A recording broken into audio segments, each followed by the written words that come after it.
Cooking కబుర్లకి స్వాగతం సుస్వాగతం. ఈరోజు మరొక summer special Rooh Afza milk shake ఎలా చేయాలో చూద్దాం. నేను ఇక్కడ 1 లీటర్ పాలు తీసుకున్నాను. ఈ గ్లాస్లో 1/2 లీటర్ పడుతుంది. సో నేను 2 గ్లాసుల పాలు తీసుకున్నాను. ఇక్కడ ఒక 80 ml రూఅఫ్జా తీసుకున్నాను. అది కూడా ఈ పాలల్లో పోసేస్తున్నాను.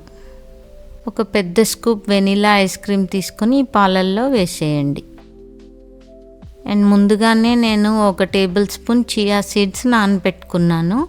ఇప్పుడు వేసినవన్నీ బాగా కలుపుకుందాము. అన్నీ బాగా మిక్స్ అయిపోవాలి. ఐస్ క్రీమ్ అండ్ రూఅఫ్జా ఒక జార్లోకి ట్రాన్స్ఫర్ చేసుకుందాం.